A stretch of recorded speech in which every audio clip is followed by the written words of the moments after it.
आम्हाला जशी जशी माहिती मिळते की ह्या शहरामध्ये गुटखा किंवा ड्रग्स वगैरे या संदर्भात जशी आम्हाला इन्फॉर्मेशन मिळाली त्या पद्धतीने आमच्या अधिकाऱ्यांना आम्ही सांगितल्यानंतर त्यांनी अतिशय चांगली कामगिरी केलेली आहे।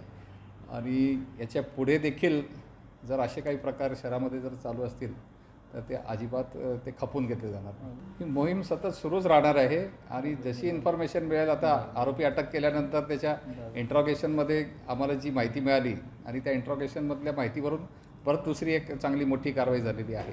आणि अशाच पद्धतीने यांची जी साखळी आहे ती साखळी कुठपर्यंत आहे, आम्ही शक्य तिथपर्यंत आम्ही तिथपर्यंत जाणार आहे। नाही, याच्यामध्ये जे रेकॉर्डवरचे जे गुन्हेगार आहेत त्याची आम्ही माहिती ऑलरेडी आहे, तर त्यांच्यावर थोडंसं आम्ही लक्ष ठेवणार आहोत। आणि यांच्या विरुद्ध ज्या केसेस आहेत आणि ज्या चार्जशीट झालेल्या आहेत त्या लवकर कशा बोर्डावर येतील आणि त्या कशा चालतील आणि त्याच्यामधून यांना लवकर कशी शिक्षा मिळेल त्याच्यासाठी देखील आम्ही प्रयत्न करणार आहोत।